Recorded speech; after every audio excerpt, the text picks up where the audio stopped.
Thank you for joining us this Friday, the 24th of June. I'm Sophia, a market analyst with Bell Direct. Well, week to date, the Australian market has regained some of the heavy losses that we saw last week as global markets declined in response to concerns about inflation and rate hikes. After what was the worst losses Australian and US equities had seen since the beginning of the pandemic in early 2020, this week the market delivered slightly better news to investors. However, US recession concerns continue to weigh on the market. Investor cautiousness is underpinned by the global rate hikes and the large stock market movements that we've seen recently, which not only affects shareholders of falling stocks, but also acts as a warning sign for the economy. When major benchmarks decline alongside high inflation and wage growth that isn't keeping up with price pressures, concerns are raised around the possibility of a recession. While in New York, the S&P 500 and the Dow Jones are in the red week to date, the ASX 200 has regained some earlier losses. The positive performance of our market is despite the strong pullbacks in energy and materials this week, as oil prices slid amid mounting concerns that aggressive US interest rate hikes could trigger a recession and have a negative impact on the demand of fuel. Oil prices this week extended losses after seeing the largest weekly drop in almost 2 months. Also, news headlines are suggesting that Saudi Arabia and the United Arab Emirates, which are 2 of the 3 largest OPEC oil-producing nations, are unlikely to continue with expanded oil production beyond August. Meanwhile, Australia is experiencing an energy crisis with blackouts across the East Coast earlier in the week.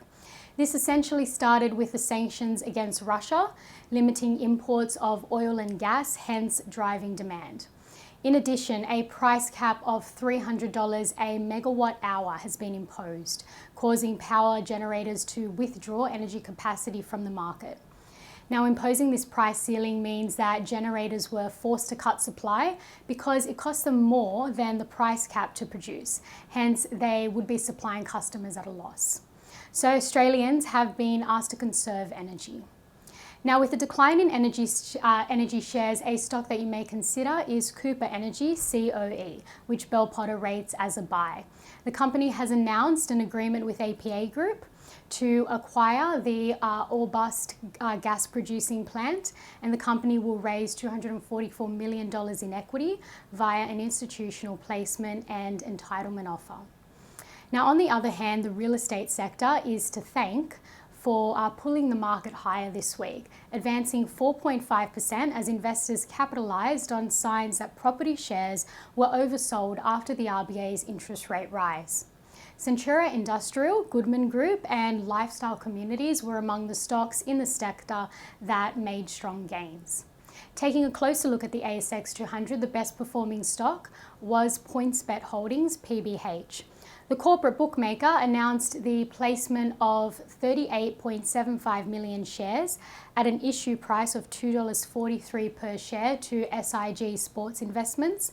SIG will become the largest shareholder of PBH, and the placement will raise $94.2 million for PointsBet. The company also entered an agreement with data company Neil Analytics to provide sports analytics and quantitative modelling services. The worst performing stock this week, which surprised the market, was Lake Resources, LKE. Lake Resources has been one of the most traded stocks this year, having gained more than 400% in the 12 months before this week.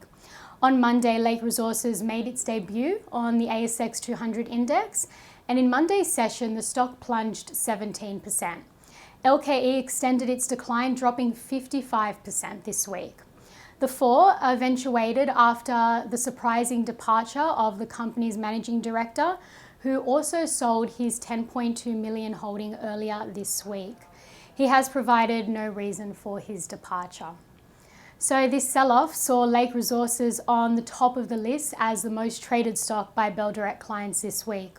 Also highly traded this week was Chalice Mining, CHN, Stanmore Resources, SMR, Amcor, AMC, Westpac, WBC and BHP.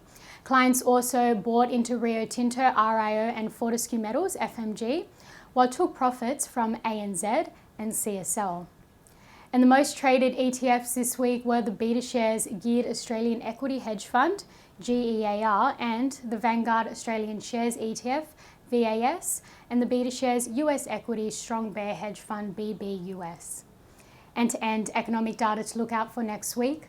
On Wednesday, retail sales data will be released, and on Thursday, monthly private sector credit data will be released. Then on Friday, we'll receive the S&P Global Manufacturing final PMI for June.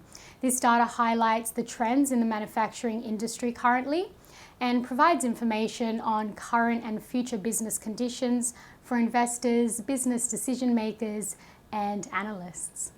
And that's all we have time for this week. I'm Sophia Mavridis with Bell Direct. Have a great Friday and enjoy your weekend.